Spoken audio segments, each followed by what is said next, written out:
আসসালামু আলাইকুম। প্রতিদিনের মতোই সন্ধ্যা 8টা বাজার সাথে সাথে নতুন আরেকটা ভিডিও নিয়ে আপনাদের সামনে চলে আসলাম। আমি সোহরাব, আপনারা দেখছেন আমার YouTube channel take pro Sohrab. আজকের ভিডিওতে আমি আপনাদেরকে দেখিয়ে দিব যে পাসপোর্ট আমরা যখন অনলাইনে চেক করি স্ট্যাটাসটা, সেই স্ট্যাটাসগুলোর মিনিংটা অ্যাকচুয়ালি কি।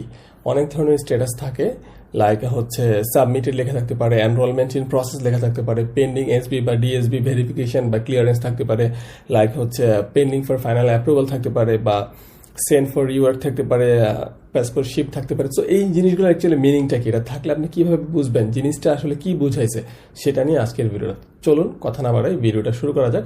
আর ভিডিওটা শুরু করার পূর্বে ছোট্ট একটা রিকোয়েস্ট, আপনি যদি চ্যানেলটাতে নতুন হয়ে থাকেন, এখনো যদি চ্যানেলটা সাবস্ক্রাইব না করে থাকেন, প্লিজ চ্যানেলটা সাবস্ক্রাইব করে দেবেন। আমি প্রতিদিনই টেক রিলেটেড ভিডিও আপলোড করি সন্ধ্যা 8টায়।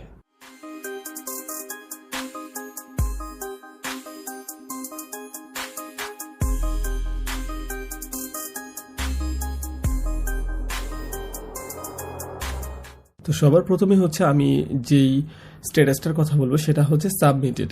আমরা যখন একটা অ্যাপ্লিকেশন সাবমিট করি পাসপোর্টের জন্য, তারপরে যদি আমরা চেক করতে যাই স্ট্যাটাসটা, সেটাই অ্যাকচুয়ালি দেখায় যে সাবমিটেড, মানে আপনার অ্যাপ্লিকেশনটা সফলভাবে পাসপোর্ট অফিসের ওয়েব সার্ভারে সাবমিট হয়েছে। তারপরে আমি যে স্ট্যাটাসটার কথা বলবো সেটা এনরোলমেন্ট ইন প্রসেস। আপনি যখন স্ট্যাটাস চেক করার পরে দেখতে পাবেন যে আপনার পাসপোর্টটা এনরোলমেন্ট ইন প্রসেসে আছে, তখন আপনি বুঝে নেবেন যে আপনার অ্যাপ্লিকেশনটি পাসপোর্ট অফিসে জমা হয়েছে এবং সেটি প্রক্রিয়াধীন অবস্থায় রয়েছে। তারপরে আমি যে স্ট্যাটাসটার কথা বলবো সেটা পেন্ডিং এসবি অথবা ডিএসবি পুলিশ ভেরিফিকেশন অথবা clearance.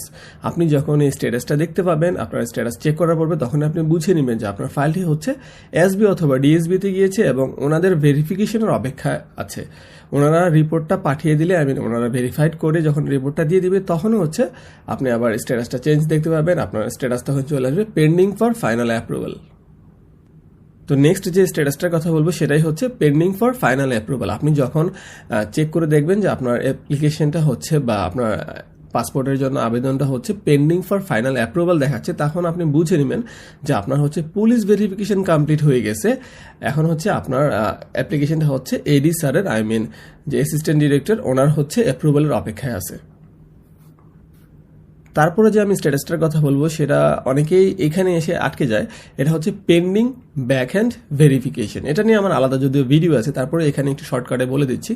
Pending back hand verification মানে আপনার যে তথ্যগুলো আপনি দিয়েছেন, সেই তথ্যের সাথে যদি আপনার এনআইডি কার্ডের কোনো গরমিল থেকে থাকে, তখনই আপনারটা পেন্ডিং ব্যাক হ্যান্ড ভেরিফিকেশনে আটকে দিবে।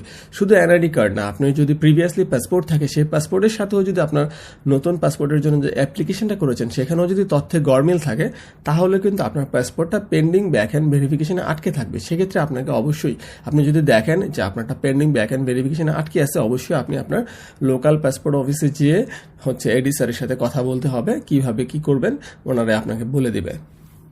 তারপরে আমি যে স্ট্যাটাসটা বলবো সেটা সেন্ড ফর রিওয়ার্ক। এটা অ্যাকচুয়ালি ব্যাক এন্ড ভেরিফিকেশন যদি ফেল করে তাহলে অ্যাকচুয়ালি এটা আসে। সো আপনি যদি সেন্ড ফর রিওয়ার্ক দেখেন, তাহলে বুঝে নেবেন যে আপনারটা pending back end verification fail করেছে। ব্যাক এন্ড ভেরিফিকেশন পেন্ডিং না, অ্যাকচুয়ালি ফেল করে ফেলেছে, মানে ব্যাক এন্ড ভেরিফিকেশনটা পাস করতে পারেনি। সো আলটিমেটলি ওই কথা ওইটাই যে আপনার তথ্যে গরমিল পাওয়া গেছে, এই কারণে এটা আবার পুনরায় আপনার যে পাসপোর্ট অফিস সেখানে পাঠাই দেওয়া হয়েছে। আপনার রিজিওনাল যে পাসপোর্ট অফিস আছে, লাইক আপনি যদি কুমিল্লা থেকে করে থাকেন, সেটা কুমিল্লাতে আবার পাঠিয়ে দেওয়া হয়েছে। সেক্ষেত্রে আপনাকে আবার আপনার রিজিওনাল পাসপোর্ট অফিসে যেতে হবে, তারপরে ওই এখানে যে কথা বলতে হবে পাসপোর্ট অফিসে যে কি প্রবলেম আছে, কি সংশোধন করতে হবে। এরপরে আমি যে স্ট্যাটাসটার কথা বলবো সেটা অ্যাপ্রুভড। এটা একটা ভালো স্ট্যাটাস অ্যাকচুয়ালি, অ্যাসিস্ট্যান্ট ডিরেক্টর বা এডি স্যার যদি আপনার পাসপোর্টটিকে অ্যাপ্রুভ করে দেয়, তখনই আপনি এই অ্যাপ্রুভড স্ট্যাটাসটা পাবেন। আপনি যদি স্ট্যাটাস চেক করতে যেয়ে দেখেন যে আপনার স্ট্যাটাসটা আসছে পাসপোর্ট শিপড, তাহলে আপনি বুঝে নেবেন যে আপনার পাসপোর্টটা প্রিন্ট হয়ে গেছে এবং আঞ্চলিক পাসপোর্ট অফিসে পাঠানো হচ্ছে। আপনি যদি স্ট্যাটাস চেক করে দেখতে পান যে আপনার লেখা আছে যে পাসপোর্ট রেডি ফর ইস্যুয়েন্স, তখন আপনি বুঝে নেবেন যে আপনার পাসপোর্টটি রেডি হয়ে গেছে এবং আপনি পাসপোর্ট অফিস থেকে আপনার পাসপোর্টটি কালেক্ট করতে পারবেন।